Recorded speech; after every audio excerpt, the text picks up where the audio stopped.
I'm your host, John Sleeting, and today I'm joined by Caleb Breakey.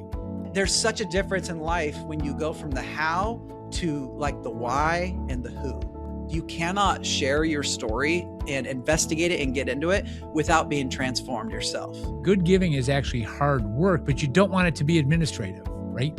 You don't want it to be a burden to be giving, but you want it to be saying, no, here's things that are really important to me, and we want to go deeper with it. By laying a foundation of we believe in the power of story, and we're here to remind the world of that power, because otherwise we're just capturing history, and history is not powerful. It's textbook. And it's kind of like generosity. Generosity without a story, or philanthropy without a story, is kind of just like a line item. It's administration. You've got to get to the story.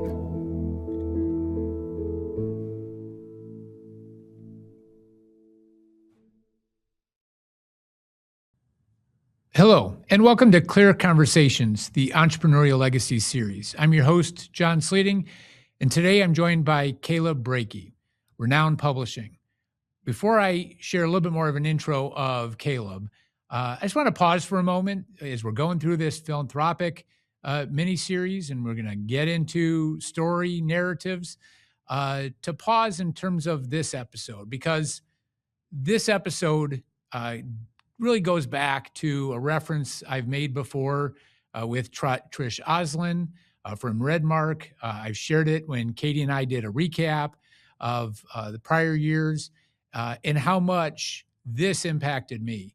And so I want listeners to really listen attentively to the impact that this can have to shape your thought. And one of the pieces that Trish shared was talking about organizations. And organizations a lot of times try to put themselves out there as the hero in the story of individuals that they're serving. But her point was they're not. We're supposed to be guides, and businesses well positioned become professional guides alongside the people that they're serving so that they can work through who the hero is in their story. They can work through the challenges that are placed in front of them, but they need a guide to navigate that. And that's true for Clearwater Capital and the way that we look at our client interactions, to come alongside, not to be prescriptive, not to say, here's the solution, but to listen, to take in, to understand the story that's being written and the story of where families want to go within this construct of wealth management. And so as I got to know Caleb Breakey over time, and we were talking about philanthropy and just life in general and his perspective and what Renown Publishing does in terms of capturing stories of individuals for their families, about their businesses, about accomplishments, about life change, about transformation, and how that plays itself out. I do encourage listeners, go back and listen to the Trish episode, but also listening to Caleb with this intention and intentionality regarding what are you going to do with what you hear. I hope that's true with every episode, because as I ask these individuals to participate in this podcast, it's because they fascinate me and I learn so much from them in our interactions that I want to share that. And I want to pass that on through this podcast that I still think is a funny thing that I host here now that we're 40 plus episodes in, because there are so many fascinating people that we can slow down, understand their story, and be able to leverage this podcast. It's also why we don't have sponsors. We don't want sponsors. We don't want outside money in the same way that we operate Clearwater Capital, that we're only paid by our clients. In this way, we fund all of the costs here. We don't want sponsors. What we want is the pure stories that come into play. So no organization that's ever a part of these podcasts is paying us to be part of it. You're getting raw Caleb in terms of the discussions, and Renown Publishing and the services he offers, or anyone else that's on our episodes. That's between you and them. We're glad to make introductions to the extent that you want that, but I also want to remove that. These are just some questions that have come up over time. But as you enter this conversation, taking this in with Caleb, understanding Renown Publishing, understanding the story that you're writing for yourself, for your family, for your employees, for your businesses, as you pursue your entrepreneurial legacy and the impact that you're making in the world, This is going to be a fantastic conversation. I think you're going to be blessed by it, as I've been blessed to get to know Caleb over time. So with that, I want to introduce Caleb into the studio. Caleb, thank you so much for carving time out, engaging in this conversation. This aspect of story theory, narrative, what that means back for philanthropy, some things you've shared with me over time that just really strike to the heart of the matter. So before I start droning on a little bit, thank you for being here. And let's have listeners get to know who is Caleb Breakey. Absolute privilege being here, John. Caleb Breakey. I come from a Ford generation car dealership family. Family loves cars and the classic cars. I was not the car person. God did not give me that passion. But he did give me the passion to write. And I have fallen in love with storytelling over the years. I was a journalist, covered the New York Yankees for a season for MLB.com. And then God called me into traditional publishing. So did the literary agent, signed with the traditional publisher, learned a whole lot in that process, and then started my own storytelling firm 11 years ago. And it has just been the ride of a lifetime, John. I'm married to a writer, so storytelling is it's a part of my DNA, and it didn't always start that way. For instance, we started out being lovers of the craft, how to write. Where we've gone in that, the other side of that, the arc has been the power of storytelling. I kid you not, when I started, we spent all of our wedding money on 52 books on writing. We wanted to know how. We wanted to know the how. I know, right? And I'm still married. But there's such a difference in life when you go from the how to the why and the who. Who am I? Who did God make me to be? Why am I here? But we started with the how do I write the best? And so it's been such a fun adventure of an arc that God's even had us on leaning into what it means to tell a great story and what storytelling actually is. Oh, and this is why I'm so excited about this. And listeners may recall a conversation I had with Trisha Oslin a couple of years ago, one of the early episodes. And there's aspects of that just blew my mind regarding business positioning and how to think about, because this aspect, we're all writing a story. And so help, a little bit about you, but Renown Publishing now. So going on 12 years in the making. You have your own entrepreneurial journey coming out of that, what you hope, but a lot of the work you engage with people in telling their story, right? And a lot of this legacy component of telling that story. So we're going to talk about Caleb, but we're also going to talk about Renown Publishing. Share a little bit, Renown Publishing, the focus, the kind of work that you do, the kind of clientele that you work with, so listeners get a glimpse inside of your professional life, which is so integrated with who you are personally as well. I love it. So I'm reading this great book right now called The Transformation Economy. That is where Renown lives. So the book kind of goes through this. We've gone through the service industry. Here's what we do. It's kind of a commodity. And then we kind of morphed into experiences. I don't just want to go out and eat.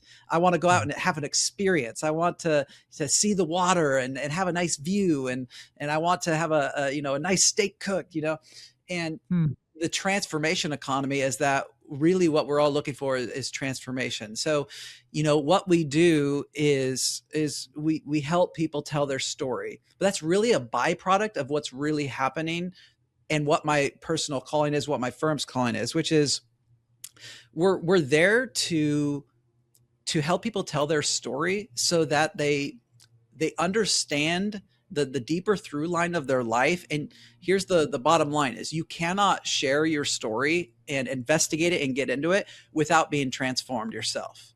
So really what we're inviting people into is a grand new adventure, because we work with a lot of generational families and very high impact leaders in this world. That's kind of the two branches we serve.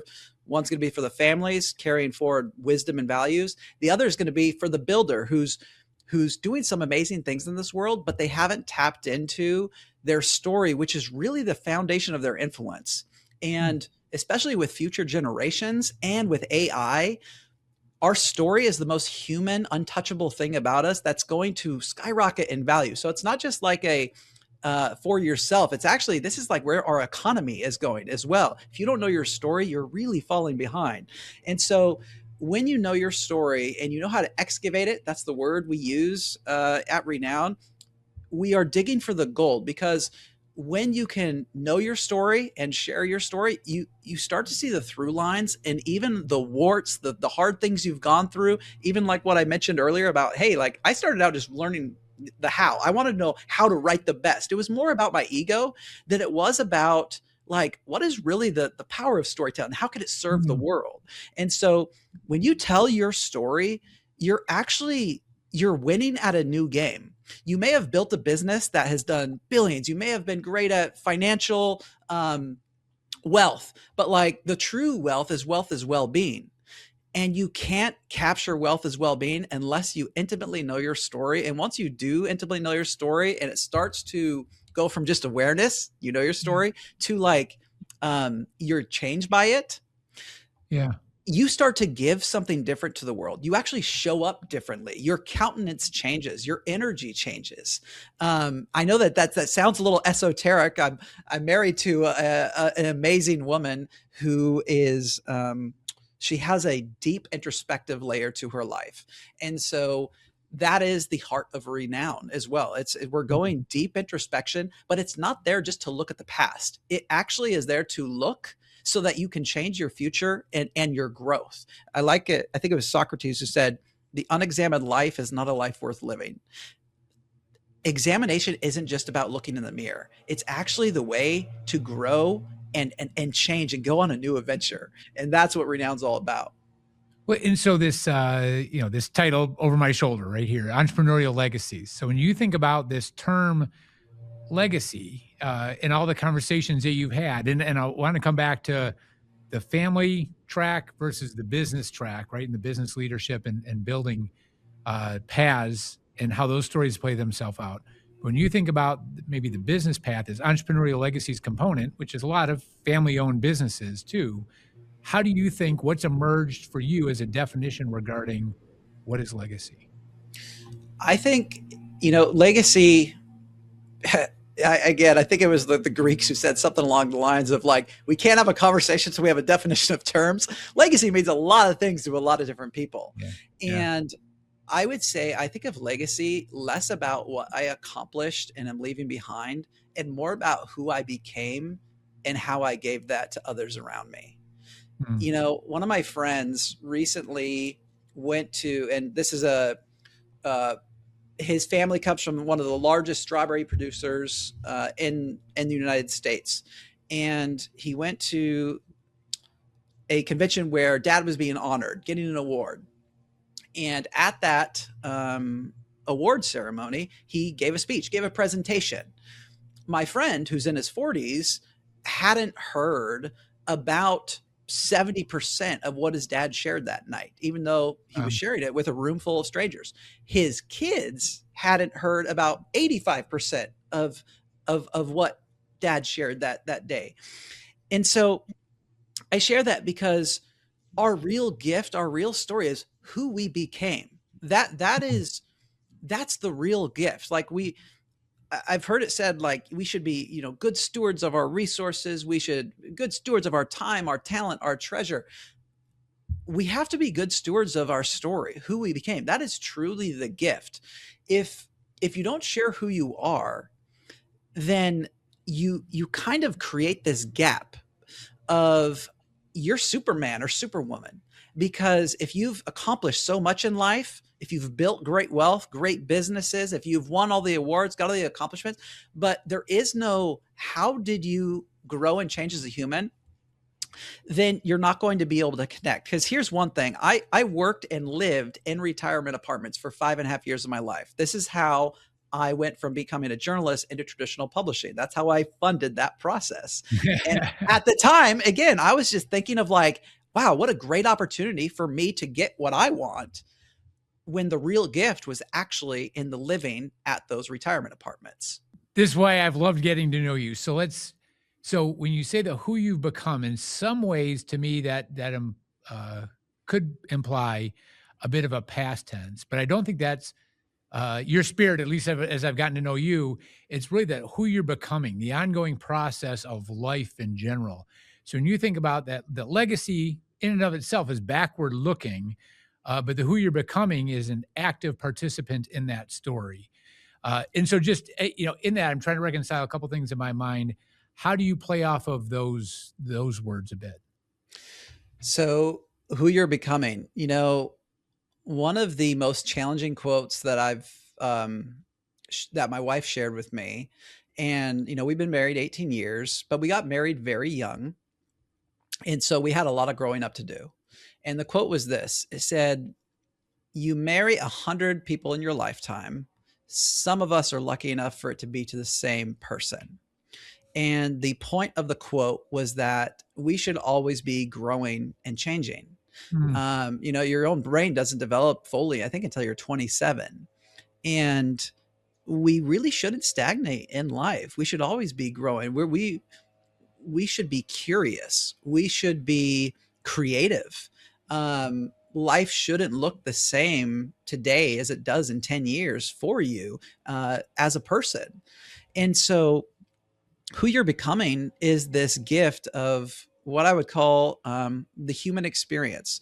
The reason why I brought up the Willows and having worked at those retirement apartments is I realized very quickly that those who were 90 years old, and I would sit around a table with 12 different men from the greatest generation, NASA, sea captain, Boeing, all these different careers, they were just like me.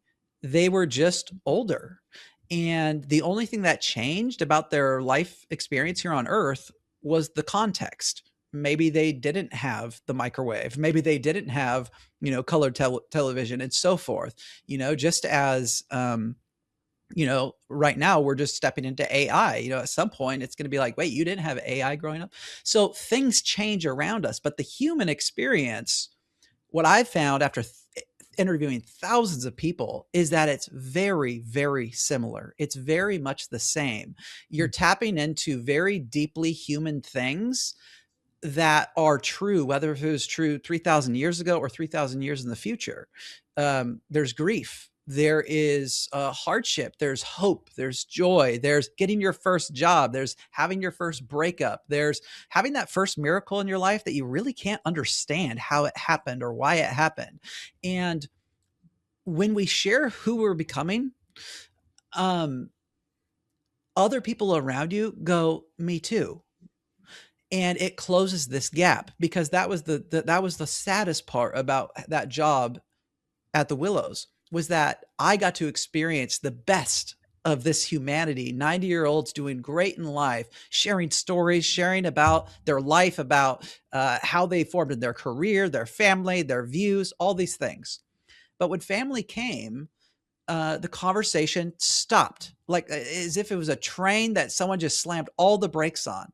There was no connections generationally. It was as if they had accepted, mm, "You're older than me, therefore we can't connect. Grandkids, you're younger than me, therefore we can't connect." That is not true. Like, again, the human experience, what we're all experiencing, is very similar, very familiar. And that's where wisdom is hidden. And that's also where you find your values. Your values come out of your story. yeah. Like, why is this true? You know, Enron had a sign on their wall that said character, that said integrity, that said all these words, but they were so hollow because there was no story attached to them. That wasn't Mm, really happening. It was corruption.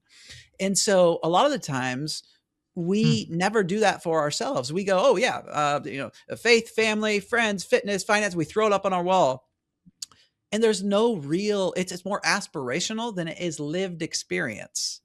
And when you share who you're becoming, you're sharing your lived experience, and that allows others to say, "Me too." You lean in. All of a sudden, there is a connection there, that connectivity tissue, where things can actually be passed from one generation to the next.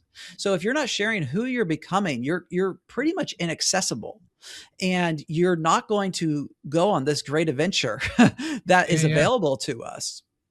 I'm where you started out like this segment. All right, you're married to 100 people, and so I think listeners right now, I'm stuck there like going, wow, I think Melissa's been married to probably, more than that, 100 people in terms of like, depending on the mood of the day and the weather outside and all, and that interplay, but hopefully becoming something better from learning from my mistakes, learning from the things I did wrong or the hurts created or just that lived experience to have that legacy, which is the impact on others in my mind of that, right? How many, you go to funerals and you're not hearing about, okay, here's the size of the company, the revenue line, the enterprise value, the what it really comes down to those stories, which back to the gentleman, the strawberry production and the stories and the awards being handed out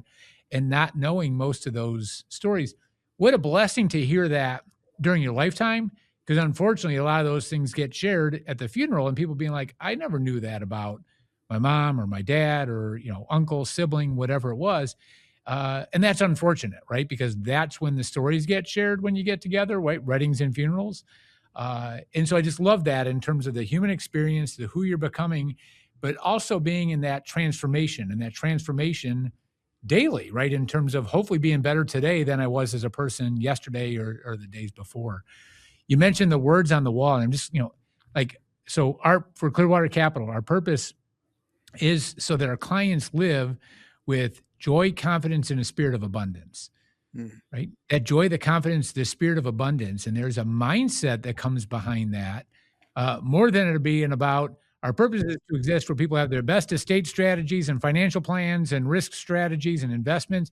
It's like, no, that's not the purpose, right? Those are tools then to hopefully create something for individuals to walk away and have confidence, joy, and the spirit of abundance regarding how they're living it out and who they're becoming in that process too. And so hopefully those words on the wall that our team members see or clients that walk into the office, that's also their lived experience, right? I mean, it really does sort of words on the wall, what people say, it's like, well, no, how are you actually acting? How are you living that out? How is there continuity that comes into play? So as you work with, and I want to go back to the business owners versus the family side of it, as you work with individuals to get to the core of the story, how often do you bump into where people are in denial about their own story? People want the book to read one way, right? They want it to read in a way that like holds them up in a really, whatever light they want to be held up in. And as you dig into the story, you're finding out the reality is something different, right? Hear the words on the wall, but when you audit the books of the company, you're like, okay, something's not adding up. Does that come up frequently? How do you explore that? How do you work with families then and challenging them in terms of that journalistic integrity, I'll call it? It happens all the time. I'll say that right now. It can be an epidemic of humans not valuing their own story. So you had talked about the words like social media, and I don't mean, is that like social media, like getting in the way of people holding up this image to the world, and then it makes itself even worse when somebody goes to write a book? That fascinates me. It's strange because that a lot of the catchphrases are out there. For instance, your failures can be your strengths. I'm sure there's lots of, self-help books that talk about how the things you've gone through are actually your real strengths. But yes, in a world of social media and everyone else looks around like they're doing life right, and I feel like I'm falling behind, therefore I need to look like I'm doing right on the outside. At some point, our lived experience is we want to keep the restoration part of our lives completely off screen and only focus on, this is where we finished. So I tell people, because again, coming from a car family, like I grew up every weekend, it felt like going to car shows, and my dad and brothers would just go around those cars, and it was the headlights, it was the grill, it was the interior, it was the engine, it was stock this, and they would talk about it, and they'd be gushing over these cars and getting on their hands and knees and looking at every curve of this car. And out front of the car would usually be a stand with a book, like just like one of those old, like photo books. And it would start, it'd be like, oh my goodness, like they found this in a river and it was like a bucket basically. And then you turn the page, it's like, okay, I see what they did there. They got it into the shop, and then okay, see that, oh wow, that looks kind of nice. It actually looks like a car now. Hey, keep moving, and now, oh my goodness, they painted it. Oh, I love what they did there. And as you're doing this, sitting next to this book is the car's owner, and they are beaming right now Mm. because this is their baby. They are so proud that you're seeing what they saw, which was a rust bucket worth nothing. And now it is one of their most prized possessions, and you're admiring it.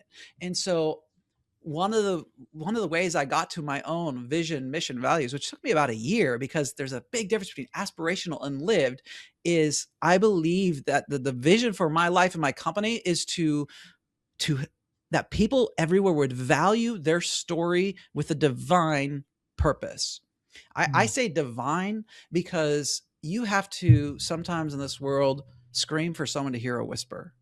And right now, the people are coming to their story. I'm talking, it's like at a zero. Like most people I meet, they say, one, my story isn't worth nothing. I don't have a real story. I haven't jumped out of planes. I haven't had my life torn up. I haven't been on drugs, and been down and out. And everyone kind of thinks that our stories must be connected to the amount of adrenaline they had created or something, like it's an action movie. Mm. When really, our stories, they unfold in all these different beautiful ways, from that rust to that finished product. And and wrapped up in it is this beautiful wisdom that like becomes a gift to another human being.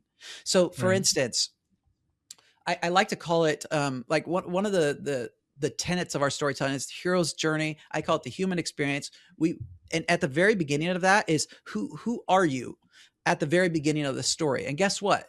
Who you are usually at the beginning is you're failing and you believe things that aren't true. I like to ask the question, like, what lies did you believe at the beginning of your life that weren't true? And so when I'm sharing an example so others can see this in their own life, I'll share, like, I grew up in a very high demand community growing up. And we were taught that emotion was wrong. And I was an emotional guy. So I literally thought I'm wrong. There's something wrong about me. I remember my parents, my brother was getting in trouble at school. So like, we're going to homeschool our kids so that we could have more control in their lives. And I remember failing at those homeschool tests and thinking, my mom's not a teacher. I'm falling behind. I'm failing these tests. I failed in every test but one. And I thought, I'm dumb. And then I remember when I was 11 years old, I loved going to the water slides. I was the kid who, like, if you wasn't old enough and you had an adult, like I would grab my parents' hand the second we hit the water and I would run with them back up to the top because I wanted to go again. And so it was just so much life in me around water slides. I loved it. But one day I'm at a birthday party and there's this really cool guy, 17, high school, six-pack abs. All the girls are, attracted to him and wanted to be around him. And he's kind of playing it cool. And he just kind of waves his hand and goes, quit bugging me. Like, go be with that guy. And his hands just kind of flicks in my general direction. And this girl turns and she goes, ew. And I remember thinking to myself, I'm ugly. And so by 11 years old, I'm believing three lies. I'm wrong. I'm dumb. I'm ugly. And I can tell you very confidently, it took me about 20 years to disassemble those beliefs, Mm. to not truly embody them as if they were a part of what I was carrying. My wife would probably tell you, I'm still working on that ugly one. Um, so all that to say is that we approach those things as if those are like warts. They never don't talk about those things that are your wounds, but your wounds become your strength. So once you know your wounds, you start to understand how you responded to it. For Mm. instance, I know I've worked very hard in my life because I thought I had to, because I was wrong, dumb, and ugly. So I have a real good work ethic. Another thing I can tell you is I'm an INFJ. I'm big into personality tests. One of the core woundings of my personality type would be to be misunderstood. It's one of the things that really can be like for lack of a better term, like a trigger, something that still upsets me. Mm. Like, I said this, but you heard this, and I feel misunderstood. Well, guess what? like all my greatest gifts in my life, I grew up hearing this: Caleb, you ask such good questions. Caleb, you listen so well. Caleb, I feel safe with you and I feel like I can tell you things. All Mm, of that came from a wounding of feeling misunderstood by others. And it mm, became a gifting that I could give the world. So we have this mm, snapshot of where you started. We see the wounds, we see how you responded to it, but then you get to see your gift that came from it. And now, guess what? You get to start to rewrite these stories, because whereas this used to be like, man, this is my shame, now it's your power. And you get to see, like, why do I exist? Why did these things happen to me? Well, sometimes bad things happen to help shape you into who you need to be. I like the right. idea of diamonds. They don't become diamonds unless they're under pressure, right? And so all that to say is, I guess that's a long-winded way to answer your question, John. Well, man, there's just so much richness in that aspect. Um, if you go back in your own story, right? And so I appreciate the vulnerability, the authenticity, because I think that's the reality then of like how you move forward as an individual. But most people want to do that work in private, right?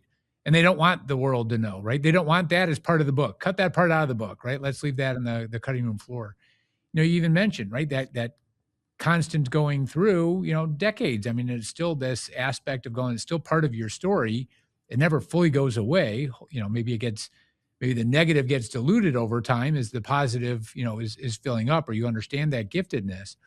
But when you have someone that engages Renown and says, "Yeah, I want to capture this story of me and what I've accomplished and what I've done," and you want it to come out like an action hero, and in the end, right, you've conquered all and you've done all these things.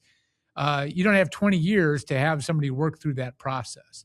Are there actually projects you don't take on because you're like, individuals really aren't being honest with themselves? And until they are, it's something you don't want to engage in professionally yourself, so that you can allow your time to be focused and your team focused on the most productive? How do you handle that dynamic? It's a huge part of our vetting process, and I'll share an example of one because it's very dear to my heart. I started working with a man who I consider to be on my Mount Rushmore of men I admire and respect.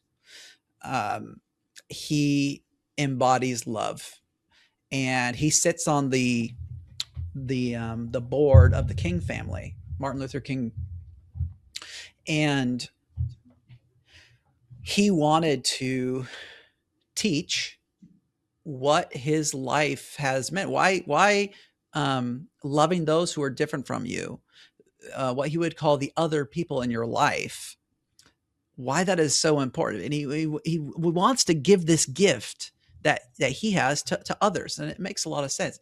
But from my way of understanding it, there was so much insecurity about telling his own story. It's a very fascinating thing to me Mm, that we feel okay teaching, but we mm, don't feel okay sharing the truth, the reality of how we've lived. And to me, I think we live in a world that doesn't really care what you have to say until they know how you've lived. They may listen to you because you've done some big accomplishments in life, but they probably won't respect you until they know how you've lived. mm, And so with this particular man, I had to fight pretty hard with helping him see that his story was the true value, that the things he wanted to teach, he never arrived at them until he arrived at them through his story.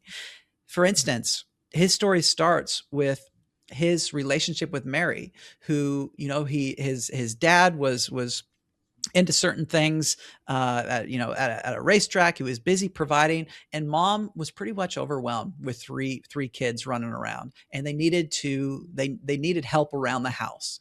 And so Mary would come over and basically was his motherly figure when he was 5 years old. And when she passed, um, they went to her service, her memorial service. This was the first time they went to Mary's world. Mary was a part of a predominantly Black community, and when they went to a church that was predominantly Black, they were the only white people there. And as he went up to pay his respects and turn around, he realized this. It was the first time he was considered a minority in a place. mm, And what he realized was that it was love that caused them to cross, that caused them to get out of their own situation and love people that they normally would just go out of their way. They would only go through that part of town, that was rougher part of town, to get somewhere else. But love brought them into a different world. And as he remembers, his playmate, who was Mary's son, they would play together a lot. He watched him during this memorial service, and his arms start shaking as they're about to close the casket because he's starting to cry. He actually tried to crawl in the casket, like very visceral moments. And that's the thing about our memories and stories. The more emotive it is, the more memorable it is. Well, here we have this young man who has experienced something incredibly powerful and saw his dad kind of cross to the other side, if you will, as this 5-year-old. And now his whole life has been based on going to the other side. How do you love those who are different from you in every regard? He says, every one of us has an other in our life, or a those people in our life. And that could be, think about it. Think about the catchphrase that's happened in my generation. It's okay, boomer. That's what they would say about the boomer generation. It's very, it's derogatory in its own way, because you're grouping in a group of people, and you're saying, anyone but them because of blank. And so this man now goes from that very seed at 5 years old to his entire life is to love people who are hard to love, or those who are different from you.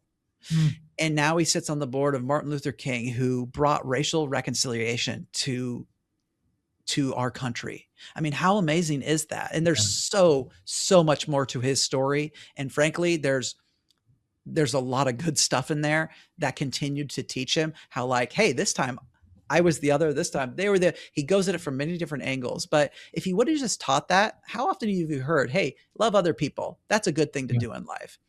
It's in one ear and out the other. Why? How did this come from you? Where did it start? How did it grow? What did you wrestle through? And this allows me to connect. The whole reason we tell stories is so that others can see themselves in it. When we skip over, which is 70% of the hero's journey, is failure or I don't know what I'm doing. When we skip that, the climax has no pop. It has no power, because life is about contrast. No one would care about those classic cars being beautiful if they didn't know where they came from. Everything would just be beautiful. And that's what social media is. And we know how harmful social media is. I mean, suicide rates have gone up. There's this sense, this growing sense that I'm falling behind. I'm not where I should be. Basically, everyone else is doing things and I'm experiencing nothing but hardship. So if we don't share our hardship, we're not free. Other people don't feel free to share theirs. And that also is the power of story. I got to share something vulnerable with you. I guarantee you, if we were sitting in a room with 20 people and I shared that, it would have been popping like popcorn. People would have been willing to share something vulnerable about themselves. Yeah. Yeah. And that's what you don't get in social media. The young people growing up these days, right? If that's what they think the truth is, they're completely missing, right, the rest of the story that you just shared. The aspect of becoming, and I couldn't help but then think about, and there's just been multiple people in our circle. One of our founding partners in our own firm passed away a few weeks ago, in just different health challenges, different ages. The subject of mortality, and I don't know the right words to frame this, but I just see or observe there's a lot of individuals that haven't dealt with their mortality. They haven't dealt with the biological human experience does end, and it's going to happen sooner or later, right? And it's bad health reports. And intellectually, we all know this. That's not what I'm talking about. Intellectually, people are like, yeah, of course, right? We get that. But people that are living, to the extent that they haven't dealt with the mortality, and their pursuit of becoming is the pursuit of growing more financial assets, having a bigger balance sheet, whatever that might be, it starts filling that void versus freeing them, I think, of saying, yeah, you know what? This life is very limited. I not only intellectually get it, I've kind of dealt with it. And here's who I want to become, right? To answer that question, who do you want to become? How do you see this question of people dealing with their mortality or not play itself out in their telling of their story? I think in our culture, we have become experts at being addicted to becoming great at the wrong thing. You see people at the height of society, at the height of wealth, at the height of power, at the height of celebrity status, and all you see is regret on deathbeds, suicide, wanting to escape this life, becoming great at the wrong thing. It's not that wealth accumulation is wrong. It's not that having cool stuff is wrong. It's when that becomes the point. You know, what do I value in life? I value peace, inner peace. I value harmony. I value relationship. Very few people, they think that if once I attain blank, whether it be a certain number or a certain lifestyle, then I can focus on other things. That is it's a guaranteed step toward disaster. We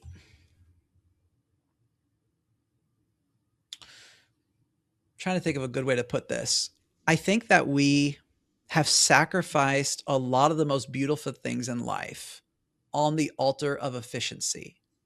So, for instance, we had talked about story, we had talked about philanthropy. I think of my dad. I grew up watching him do a few things. He was always very generous with his money, but there was nothing really transformative about it that I saw. When I think about my dad and his generosity, I think about him taking my brothers and I around to all the older people in our life who couldn't do certain things for themselves, and my dad running errands and taking us to go spend time with them. Back in the day before Netflix and all that, and there's movie stores, but they couldn't go. He would rent them their favorite movie, and we would go and we would spend time. And what I saw in those moments, my dad, most of my childhood, I just remember him stressed. He was never stressed in those moments. He was at peace. He was happy. He was giving. And I love that.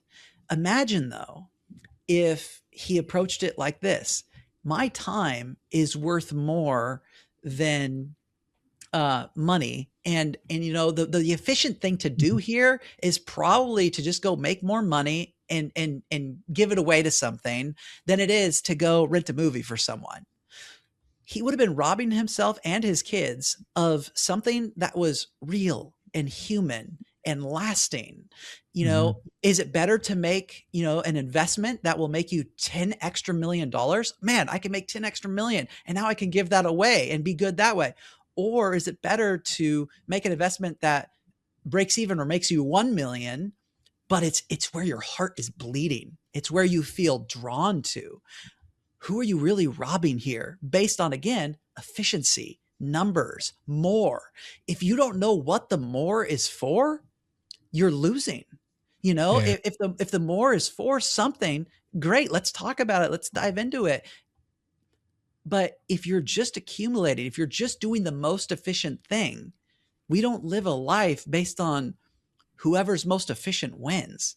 We live a life on who has rich relationships, who has inner peace, who has the things that truly make you ready for death, frankly.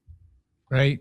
I love the framing of that, right? The pursuit of efficiency, because the one thing money can't buy is time. And then people try to, right? Why do people not, why do people fly private? Well, because they don't want to wait in the airport, right? They don't want to, be beholden to the airline schedule. They want to fly on their schedule. It's probably the easiest example of saying, no, you're going to go off and you're going to use that money to go buy efficiency, to go buy that time back. But if all it is about buying time and you're going to use your money to buy the time or the ease of writing checks, well, that's not even good giving, right? I mean, in terms of that aspect of, if I understood correctly, your dad being like, no, your time is actually the most valuable asset you have, right? Why? Because money can only buy the efficiency component of it, but it doesn't buy you time back, which again, I think is this aspect of not dealing with your own mortality. my brother-in-law, recent bad diagnosis.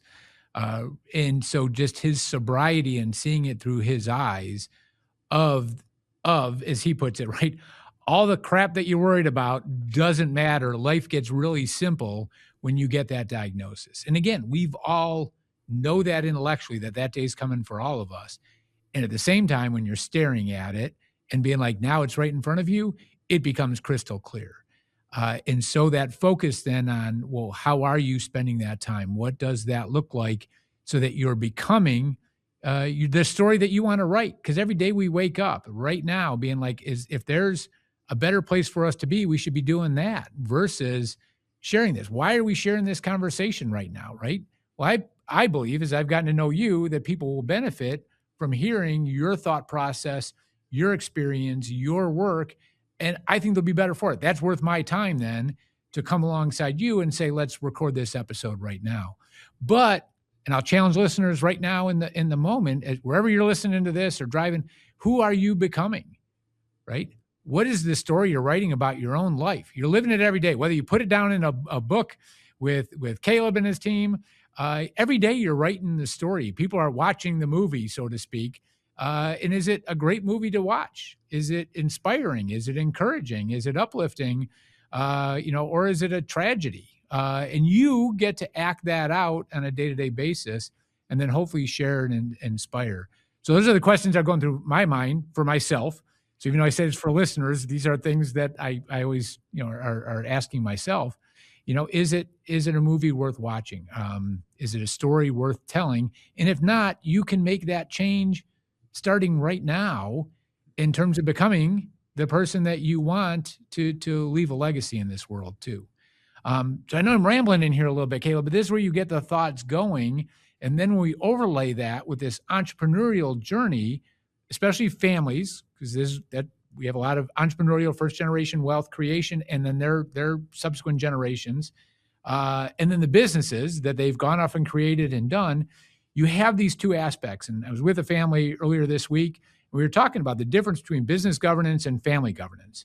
And there's governance items, and they're two different things. So we're not going to solve that right now. But as you're coming at it with individuals you're working on books with that are telling the business story that's versus telling the family story, how do those compare and contrast with one another in terms of approach, structure, and the storytelling? Because it's the same person, but it's which hat are they wearing? And yet when I hear you, those are integrated, right? I think a well-done life is having those things integrated. So Very I'll much stop. so. How do you think about those two paths? So we have two paths and we have four ways we tell stories. Two, I would say, generally are on the family side. Two are generally on the leader side. The core tenet that's holding them all together is we want to honor what I call just the sacredness of story. That could sound esoteric to people. I believe that story has transformative power in it. I believe that it's been mostly stripped in the way we do things in our society. For instance, you've probably heard someone tell a story from stage and then basically use it as teaching. So instead of, it's kind of like that illustration application, right? People illustrate with a story and then they'll apply it. Yeah. I believe that real life stories, you have to allow story to do the work. It's kind of like this, John, you and I, we're both grown. We're grown men. We're no longer kids anymore. And in our society, we do a lot of spoon feeding. We do a lot of, here's the point. Let me put it exactly how I want it to you. And now you can eat from it. That's not how stories supposed to work. Stories are supposed to be given as a gift in a way where the receiver kind of has to get there on their own. What's more powerful, if I tell you what to think or your thought process, you get there on your own? Story allows others to get there on their own. That is the power of story, because when you get there on your own, it has staying power. It sticks. There's probably a reason why you have probably forgotten most every keynote you've ever heard, or most every sermon you've ever sat through, or there's a reason for that. But you will remember a great story. especially if it meant something to you. You inserted yourself in the story in a way.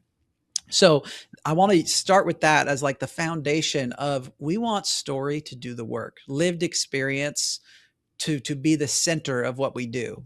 So the four types of books, briefly, one we would call on the leadership side, it's personal narrative. This is taking really what we shared about kind of the wound, the response, and the gift. There's a man who his book is publishing here in the next month or so. And his story is one of seeing his family farm get auctioned off. It was actually auctioned. Like, they brought in the auctioneer. Wow, that was our tractor. Now it's not. I'm leaning against a truck that actually just got sold, and now I shouldn't be leaning on it. It was ours. It's gone now. And he's 16, seeing his dad's farm crumble. And this used to be grandpa's farm, and now it's being lost. And he goes, I will never let that happen in my life. I am going to make so much money that I never have to worry. So by the time he's in high school, just a year or two later, he's working 3 jobs. He's driving a stick, smoking, and changing in his car so that he could be in the right uniform for the next job as he goes from job to job. His girlfriend said, you work too much. What are you doing? This is the prime of your life. Like, live. No. He was there to work. And that type of work ethic, he goes on, he remembers, like, I want that corner office, Yeah. He works hard. He makes his millions. And now he's like, man, I've lived hard. And now I almost feel like I have to pay a penance. I have to give millions as well. So I got to work harder so I can make it and give it. And he almost had a heart attack in his 40s as a very healthy 40-year-old. His whole story, his narrative, was just trading haymakers with his inability to rest. I feel like I should rest, but I can't. I want to, but I can't. And it's over and over in different ways. Well, now you fast forward into his 50s, and he is putting on rest retreats for other people just like him. He says, fly out to the Broadmoor in Colorado, and I'm going to rent out the place. I'm going to pay for everything. You're going to do nothing but eat good food, be present, sit around campfires, and I'm going to teach you what I've learned about rest. That is like drinking water in the desert to someone who is just like him. But this author was a few steps farther along, and his greatest pain became his greatest gift to the world. That's a personal narrative. And I'm telling you right now, we all have something just like that. But some of us refuse to grow because we're too ashamed of the hardship. So we never get to the gift. And so the second one would be something, a type of story that we call storied truth. A dear friend of mine who works at UBS, he has 10 life beliefs, and it kind of like the values we talked about on the wall. He knows which one of those 10 life beliefs are and where they came from. He wanted to do something different. He saw a story in his head that really reflected his own life, but he saw it as a movie with a character in it. And that character starts at 14 years old in high school. And then it goes freshman year, sophomore year, junior year, all the way through college, and then married with kids. And we would tell this story that was similar to his own life. He was a NCAA basketball star. He can't walk around Memphis without someone recognizing him. Everyone knows the last name. And it starts as a freshman.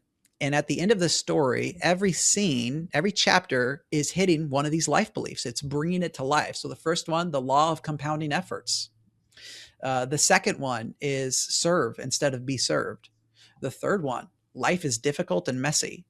And so that's the most teaching you're getting out of the whole story, is one sentence.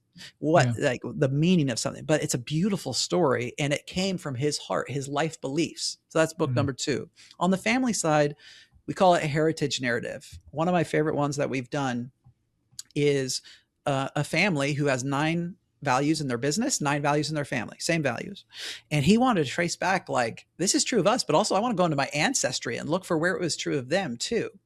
And the whole story came out in a structure that looks like this.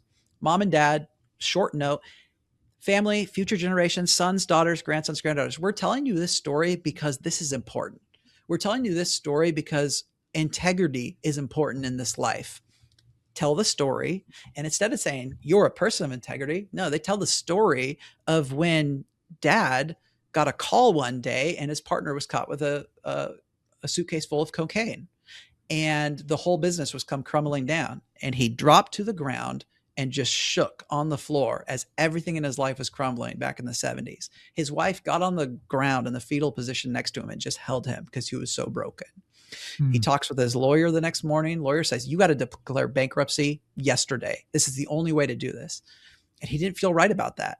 He didn't feel right about declaring bankruptcy and leaving people out to dry. And so he says, I want to call my debtors and I want to repay them. And the lawyer said, that's not how the real world works. And he said, I can understand that that's your opinion, but this is something I believe in and I have to do anyway. So the lawyer's like, fine, do it.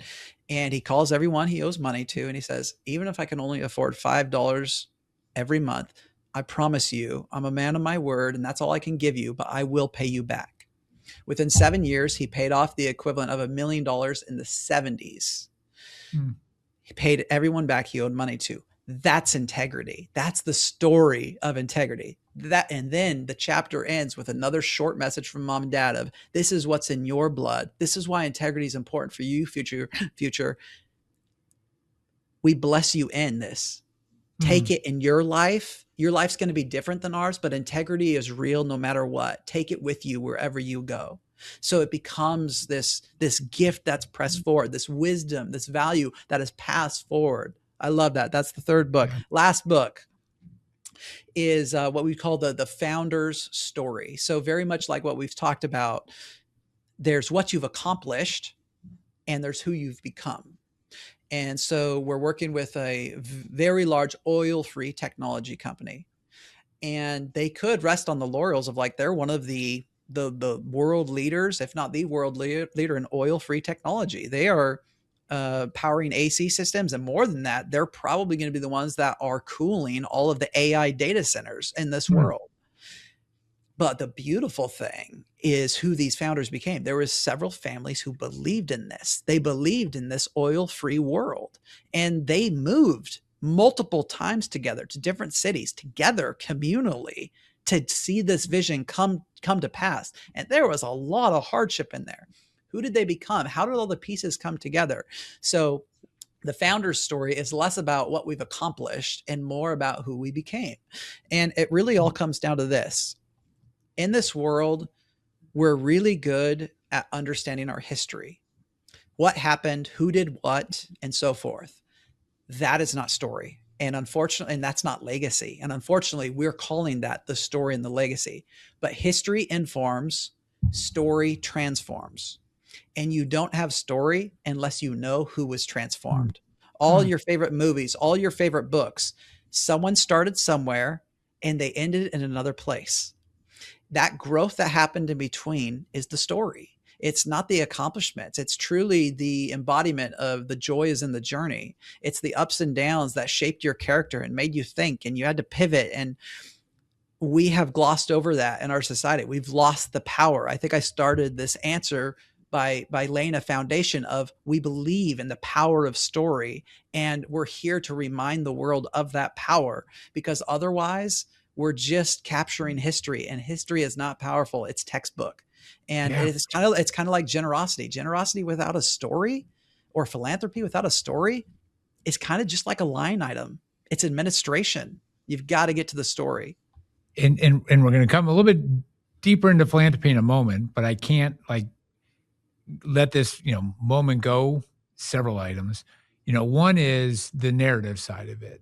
What's the values, right? What is, and for all of us to step back saying, do we even know what that is, right? The individual that's got it all on the wall in terms of their thought process, or the words that you have on the wall that are aspirational, and are you actually living that out, living out the integrity, versus it just being a word on a wall that was meaningless, and just having some of those items defined of who you want to become versus maybe the past narratives. But the past narratives can get in the way of the future narratives, like you shared earlier, right? In your own thinking, okay, I'm not as smart, I'm not as good looking, I'm not, and those are narratives that can get in the way. How does somebody even it's one thing to say it. It's easy to be like, we'll just flush those, get rid of those, right? But you said you've been working on it for decades yourself, in terms of, we all get taught those things really early, or get these narratives in our mind really early. And it's usually the negative ones that stick more so than the positive ones and again, this is very pedestrian, unscientific observation, right? But the negative ones are the ones that stick into people's minds, maybe versus the positive. So how does one move from a negative narrative into a positive narrative regarding who they're becoming? Absolutely. And it's funny, the image that came to me, if you ask any writer, any author, if they get, 1,000 reviews of their work on Amazon, the first one they will go to is the 1-star review. Right, right. Go there. You can go, and every book will have this. Go to Tolkien, go to Lewis, go to any of your favorite authors. There will be a 1-star review, even on the classic works. And you're right. Negative, we put a much higher value than positive. In fact, that was even a part of my own story. One of the main things of my story was I could never accept love. I just couldn't. If someone even paid me a compliment, I found myself going like this, like putting my hand out, like unconsciously, because I didn't want it. And I remember to this day the moment I actually could accept love, because I felt like I was capable of accepting love. That can sound heady to someone. But boy, it was deeply true. And you can't give what you don't have. So I really couldn't love people well, because I couldn't even accept it. If you can't accept something you're trying to give, that's a recipe for disaster. So to answer your other question, so we talked about the negative. So I think, again, without being too scientific, without being too prescriptive, I believe that our words have great power. And this is actually becoming more and more scientific. There have been studies done. I haven't done enough research to be able to accurately quote them and say, hey, these are 100% true. But our words have power. Even the idea of, my wife shared with me different experiments, such as you could even yell at a plant and yell curse words and yell how horrible it is. And then you can speak life into another plant and they will actually grow differently. So whether that's true and backed and has all the raw data, the principle is this. It's like Ford. Whether you think you can or think you can't, you're right. When you start speaking, all of the things I describe it like this. It's when you speak, it's as if you're sending a drill down into the earth, like oil. You're digging for oil, and oil's it's worth a lot, right? It's like, let's go get it. And it comes up, and as it comes up, it's pretty nasty, probably, right? When you speak words, guilt, fear, shame, things that you didn't know existed start coming up. And I like to think of this as a collaborative process. What are men known for in this world? Just very generally, it's not speaking a lot. When we speak, a lot of the guilt, the fear, the shame, the things that are attached deep down inside you, it's almost like you sit them on a rocket launcher and they got out of you. You gave them a chance to get out of you because you recognized it. Like, awareness is kind of the first step toward transformation. So when I speak and something comes out of my mouth, like, I pay attention to it. I'm like, I didn't know that was there. If I get into a good conversation and you say something, you're like, wow, I didn't even know I thought that, or what have you. This is why journaling is so important. This is why I was just about to ask you. Yeah. Yeah. Oh, so this is something that I've implemented just in this past year, and it's been brilliant for both my wife and I. I love to ask questions. I love to understand people deeply. My wife likes to talk a lot. And it's a gift, and she's an excavator. Like, she can go back to how she felt 10 years ago and describe it very accurately. I don't have that gift, but our dynamic is she will talk more and I'll listen more. And we love that, and it works. But guess what that leaves us? She wants to know more of me. And one of the ways that we do this and practice this is we use an app. I have an app on my phone, and I treat it like almost like a video diary. I just talk about what today is, how I'm feeling. There's a great book called The Artist's Way by Julia Cameron that talks about morning pages. And essentially it's getting your thoughts out and just stream of conscious first, because what you have to do is get out of the cobwebs of your mind. It could be something as simple as like, today was a hard day. I had, John was being just a real jerk on our podcast today. It was really, really revving me up. You just get through all this. No, John, it's delightful on the podcast. Not this one. But exactly. And so you start talking, but guess what that does is you've cleared the cobwebs, and now all of a sudden you're getting to the important stuff. Why did I feel off today? Why did I feel really irked when so-and-so said that? And you're starting to pay attention, you're speaking through it. So I actually send a video that you can't pause it, you can't edit it.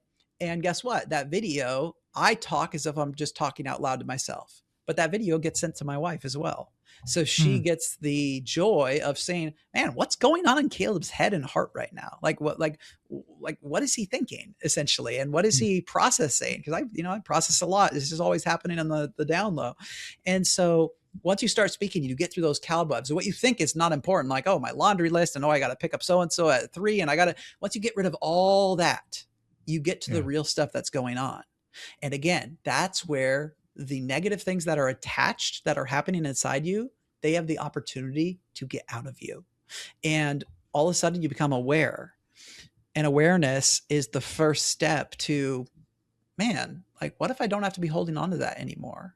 Yeah. Or what if I rewrote that story of like, that's not a shame, but that actually taught me a lot in my life, or so forth. So the broad overall prescription is that I'm saying is that our words have power and we need to start speaking them. Know your story and then share your story. Share it with those who are closest to you, with your loved ones. And then then broaden that circle, share it with complete strangers, share it. You will be changed. I can promise you that you will be changed if you start sharing, if you start using your words.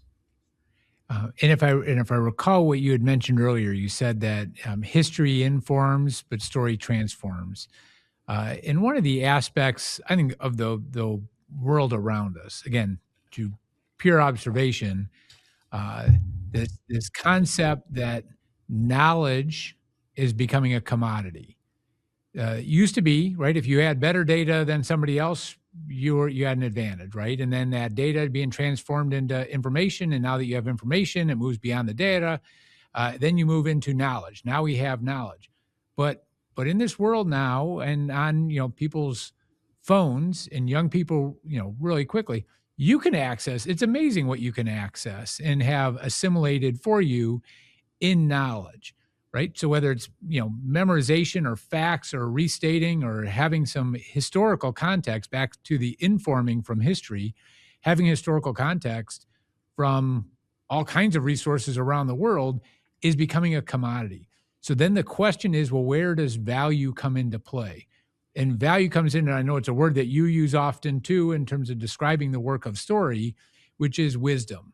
Because wisdom comes from lived experience. Wisdom is described by some as this guttural, the failures in life, those negative narratives, the aspect of the overcoming, the story, well lived, well examined, that plays itself out. And then that wisdom, that's what has to transform through story in terms of what do people do with it? Because we now have all this information, historical context, all this information and knowledge, and yet the world is searching for wisdom. The world is searching for truth. The world is searching for, what do I do now with all this information?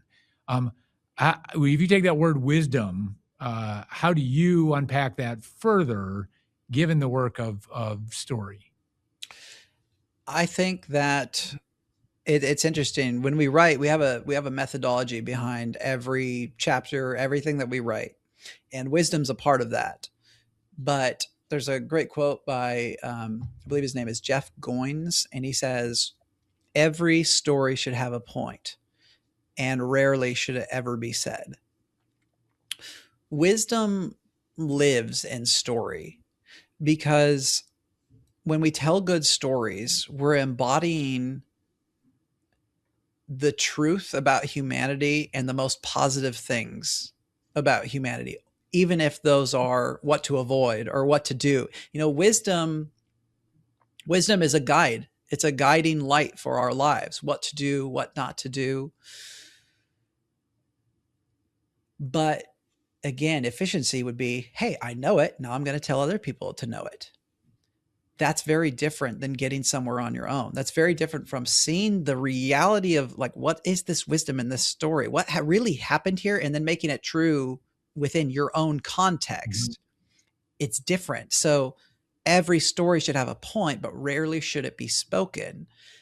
We don't have that kind of patience or trust in our society here in the West very much.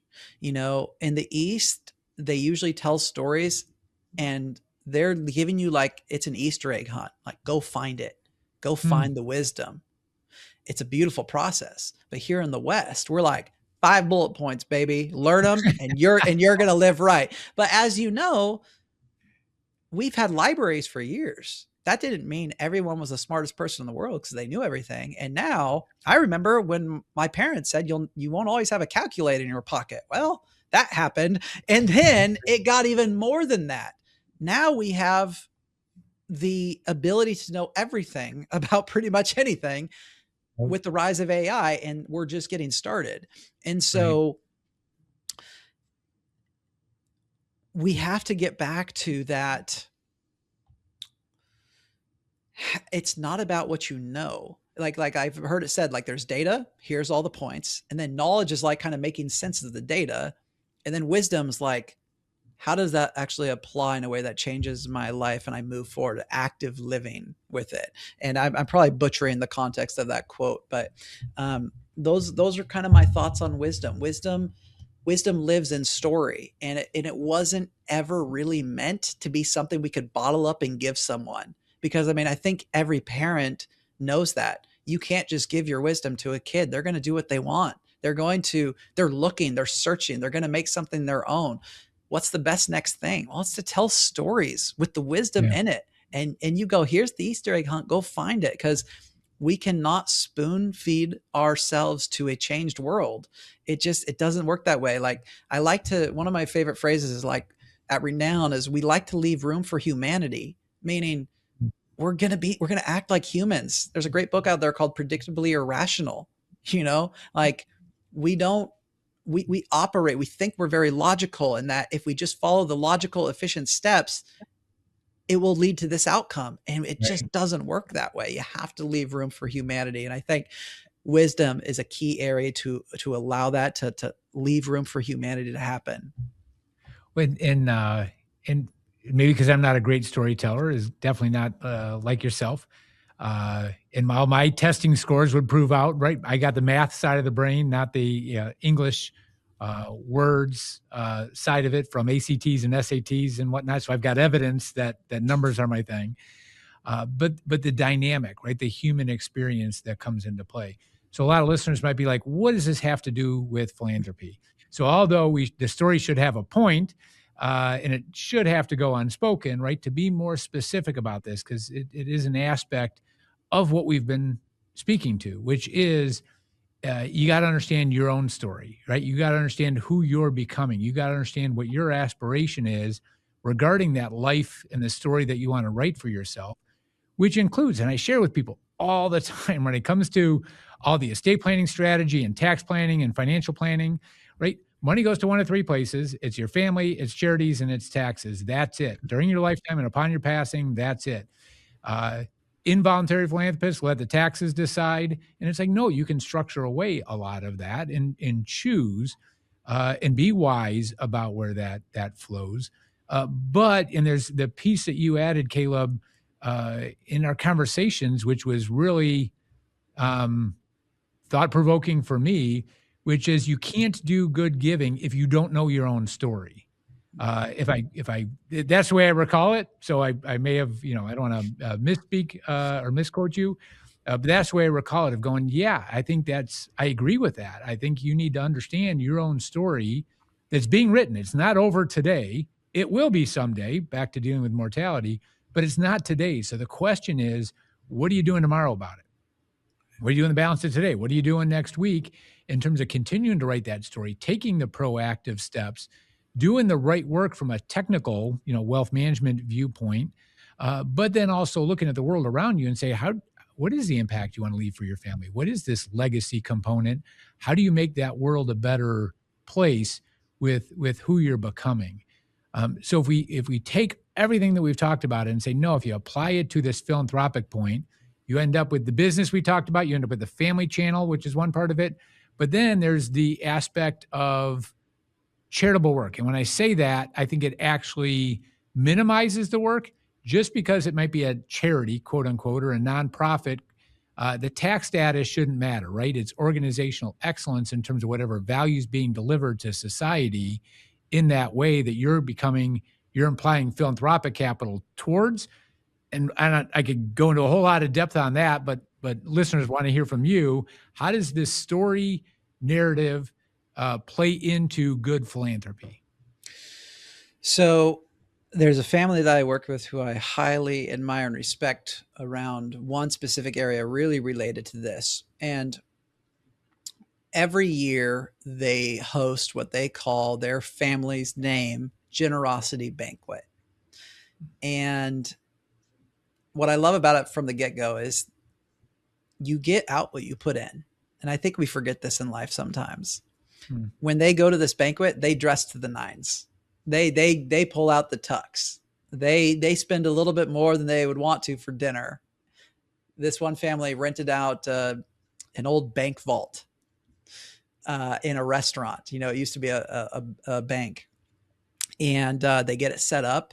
And, dad is still very much a business guy. So he has had everyone fill out their philanthropic forms before they come. But once they're there, they talk about their pool of money, and everyone has to describe why is it that they want to give to this particular charity, how they're involved with it, and what's the story around why this is what you picked. And mom and dad told me that is their favorite night of the year. That is one of the few nights of the year where tears show up unprompted. Because I'm not just giving because, I've got X amount of dollars sitting in my DAF and I've only got one more year left to do it.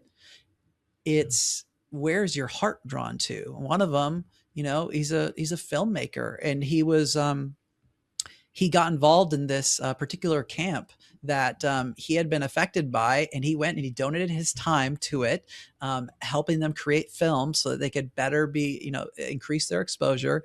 And he wanted to fund others who could go to this camp for him. Beautiful. And then they would go down the line, and sons-in-laws, daughters-in-laws, and so forth would share, and they'd go around the table. They make it a ceremony almost. They're having great food, and they're sharing their hearts. Where, in writing, one of the first things I ever heard was, how do you write well? And a guy said, pop a vein and let it bleed. Well, in a way, your story is where your blood is. It's what's flowing through. It's the lifeblood. And if you pop it, you'll bleed, share your story. Don't just give somewhere because your friends are doing it, or someone suggested that you should do it. Where's your heart? Imagine if my dad didn't give in the way that brought him the most life, and frankly is one of my greatest memories of my dad.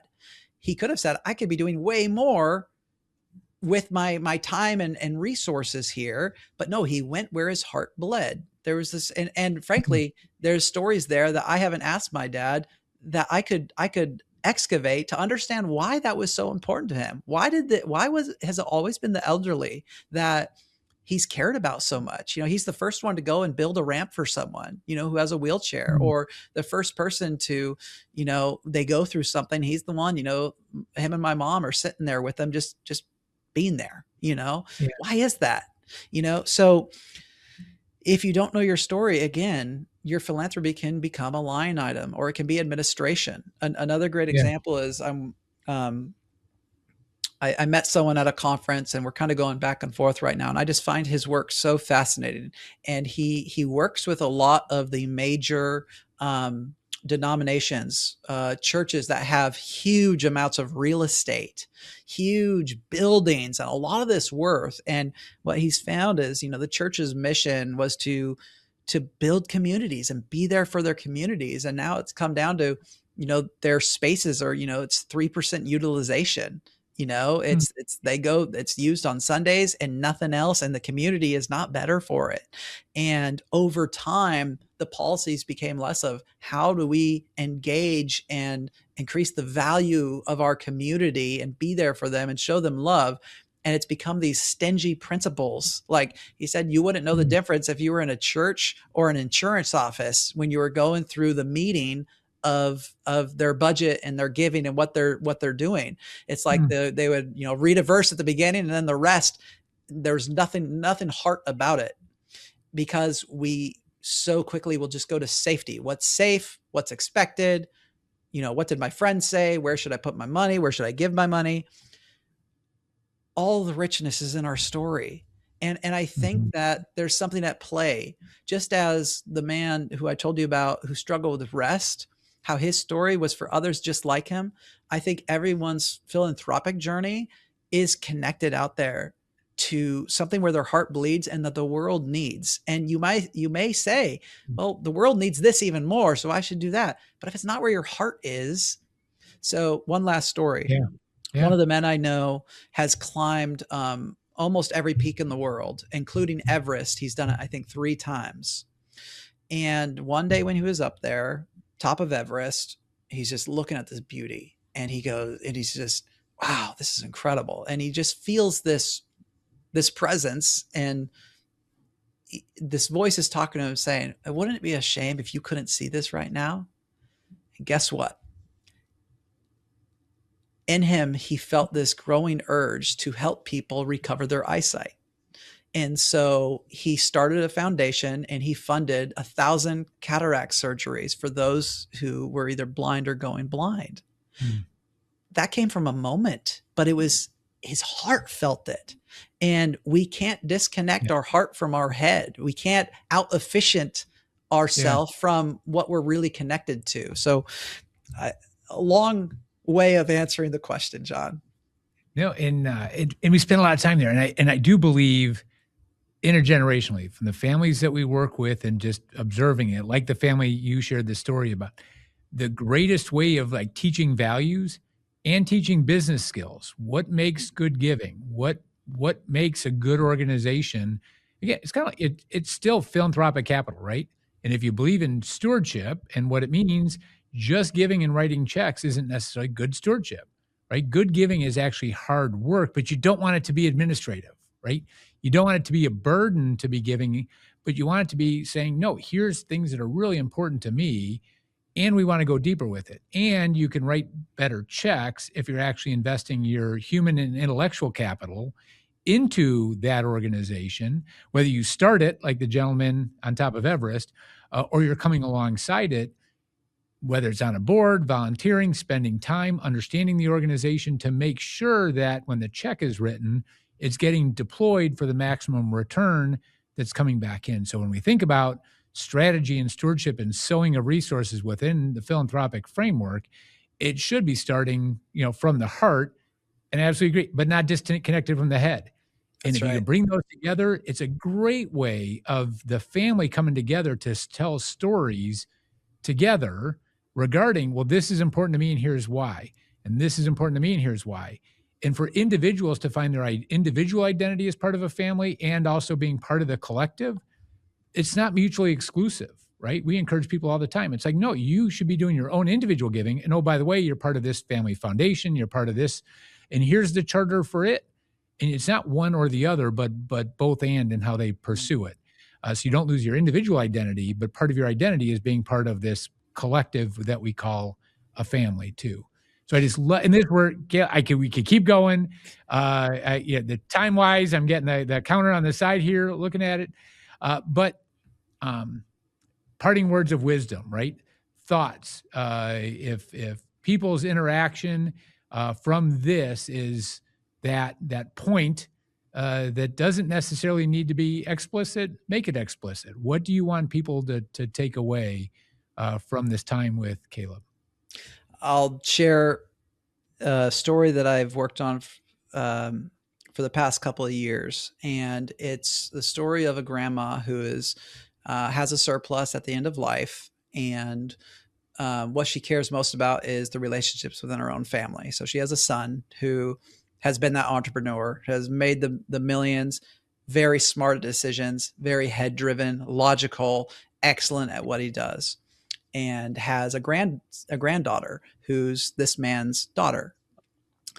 She's artsy. She's heart filled. She's the one who will, go over to a homeless person and give him money, even if it wasn't the best plan and use of that money in that moment, but their heart's just bleeding. And Gran concocts this scheme to get them to work together to invest her money. All she wants is for their relationship to grow. And what you see is this beautiful picture of someone whose head meets the heart and someone whose heart meets the head. And I guess the parting area of wisdom that I want to share is that how you are made, whether that's more head driven, heart driven, is a beautiful gift. And the parting wisdom is that the other side is equally as beautiful, and to not be afraid of it, but to embrace it like a friend. Just as, we would miss our arms if they were gone, we'd miss our legs if we were gone. Those who are different from us often teach us so much. And we've really lost a lot of that in society. My wife and I use this phrase. We call it coming to the table.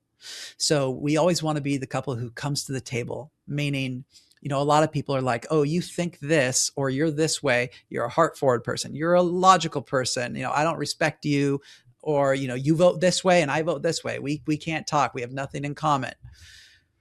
It's a beautiful thing when you can just come to the table, ask more questions than make statements, learn how other people learn what their story is, how they became the way they are, why they think the way they do.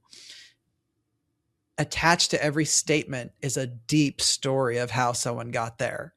And as humans, if we apply our curiosity to one another, there's a deep understanding, and you will see that we are not all that different.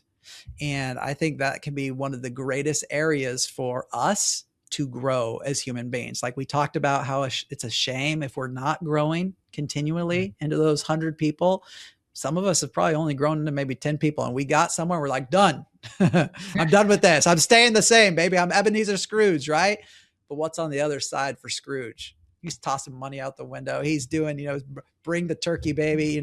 Life has so much more for us when we continue to learn, and we continue to learn. Muscles grow when they're torn. It's always unpleasant. Usually that includes putting yourself in conversations where someone thinks different than you is. So it wasn't a short answer, John, but that's the wisdom that I'll share. And thank you, because it is wisdom. And there's this aspect of a saying, I don't know who should get credit for it, but they'll know you're wise by what you ask, not by what you say. Ooh. Right. And in this world, we project so much of trying, again, to hold up this image or demonstrate whatever it is. But the wisdom comes out of asking really, pointed, clarifying, deep questions. You just reinforced that, Caleb. The wisdom comes from asking questions. Wisdom comes from understanding, and everyone's got a story. And we just need to slow down, right? In this world of efficiency, we just need to slow down, ask more questions, be more curious, seek to understand versus projecting our thoughts, our perspective, our images, social media, political sound bites, whatever it is. Slow down and ask questions, tell stories, but also inquire of other stories. And I think there's a richness of life that surpasses any amount of money in the bank, so to speak, in terms of that life interaction. So thank you so much. If people want to get in contact with you, how do they reach out? How do they learn more about Renown? Give us some contact information for us to get out to listeners. Yes, absolutely. So you can always head to renownpublishing.com. I'm also active on LinkedIn, and you can find me at Caleb Breakey. And also my email is just my name, Caleb at renownpublishing.com. I'll always respond. I love talking story, and I'll probably talk your ear off, unfortunately. And the correct spelling of Breakey? Breakey. It's achy breaky heart. It's Breakey. So it's just Caleb, Caleb, and then Breakey. Listeners, at the end of this, I hope you know your story is not over. If you're still breathing as you listen to this, your story is not over, and you can determine who you want to become. And so listening to Caleb, heck, if you're interested in writing a book and having your story captured, right, reach out to us at clearconversations@ccpwealth.com. Send me an email directly, get in contact with Caleb to capture the essence of the story as he shared. But your story's not over, and how you want to play that out for your family, for the organizations in the world that you are looking around saying, here's where you want to make your difference. You don't have to climb to the top of Everest like some that get that clarification, but listen to that voice in terms of where you can lend your best time, talent, and treasure to making a difference in the world. And you can do that. And that's who you're becoming. So with that, thank you and have a blessed day.